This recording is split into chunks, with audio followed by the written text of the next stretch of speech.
Hello again and welcome back.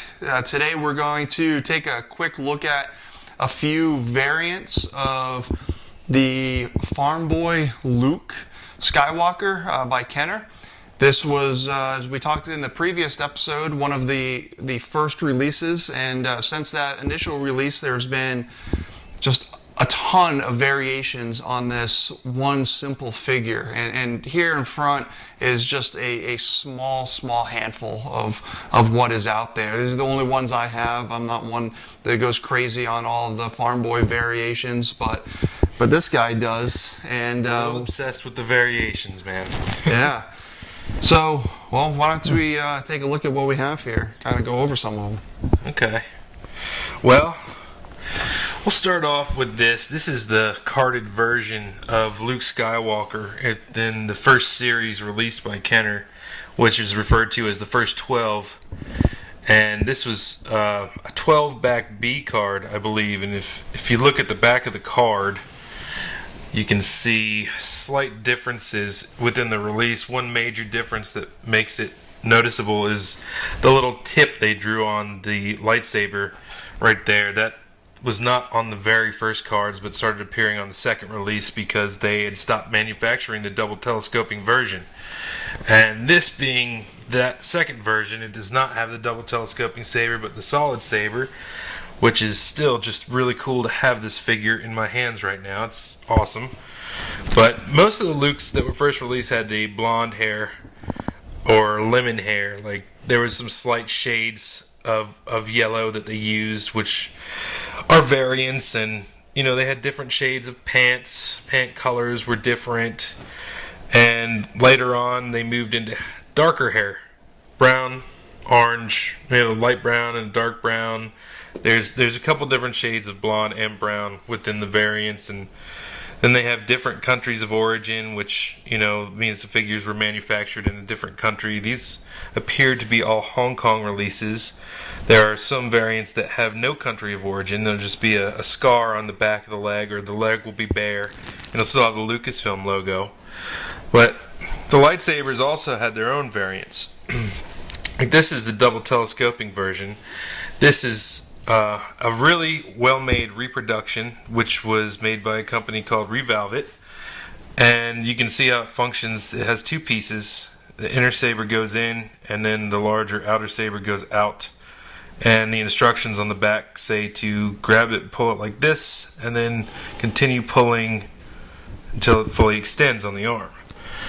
And they soon did away with that and have the single piece saber here. This is a single piece, just slides in the arm like so and slides out, and has a little tab just like the other version. But these were easier to manufacture and kids broke them less. But unfortunately the tips were still kind of fragile, and here you can see this one that's missing the tip, because the tips tend to come off pretty easy. As a kid myself, I never actually liked the tips, so as soon as I got a figure with a lightsaber, I'd pull the tip right off, and boy, I regret that.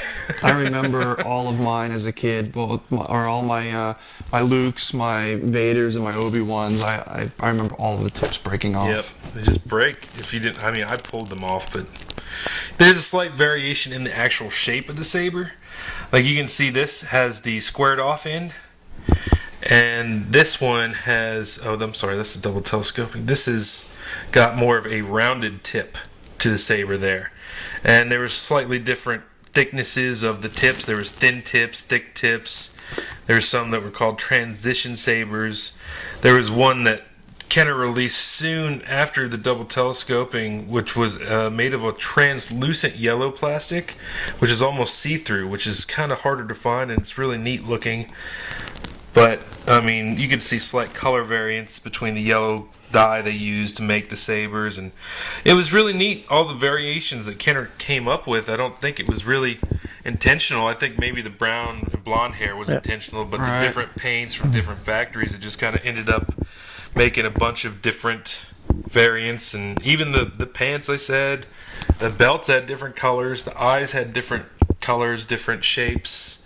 There's just a vast amount of Luke variations. How many known variations are there of the Farm Boy Luke?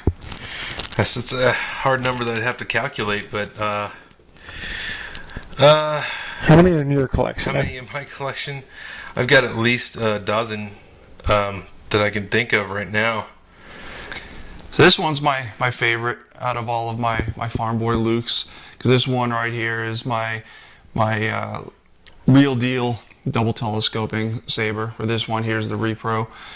This one I just leave in the extended position because I don't want a chance playing with it and breaking it, because they were so delicate. And as you can see, the extending part on this one has some significant wear on it, and I don't want to add to that. Can I see that just for a second? Sure. You just reminded me of another variant. I want to, in this light, I can't believe you have this, Anthony. I can't believe this. This is actually the circles variant of the double telescoping lightsaber. And it's hard to see, but you can see some slight circular indentations along the outer saber. That was a very, very early version of the double telescoping lightsaber, and it is rarer than the standard double telescoping saber. And that's really interesting, man. That's cool. Yeah. You have the circles variant. Awesome. I love this piece, love having it, as well as my carded 12 back Luke. Those are two personal favorites. Maybe I'll eventually add to the variant collection, but for now, pretty happy to have these pieces, and yeah, pretty neat to see all the different variations. Yeah, man. All the changes that they made. Yeah, the orange hair one is probably pretty hard to find, and it's kind of neat. It's like a pumpkin shade. It's really weird. I don't even know how that came about. But. Yeah, I don't have that one. Actually, I just saw one go on eBay recently, and that one is fetching a pretty steep price these days. Dang. Yeah. Everything is. It's getting crazy, but yep, it's still fun. So that's kind of a quick look at a few variations of the Farm Boy Luke. Pretty cool one to collect if you're looking to branch off into variations. This is a really popular one because there's so many out there, and pretty fun one to collect, I think. Absolutely. Well, thanks for watching, and be sure to subscribe to our YouTube channel so you can see more videos as we release them. Thanks a lot. Thanks a lot. See ya. Thanks for listening to Absolute Zero. If you have any topics or ideas for future episodes, Or you want to send us something to review, contact us through our website, absolutezeropodcast.com. or check us out via Facebook at Absolute Zero Podcast.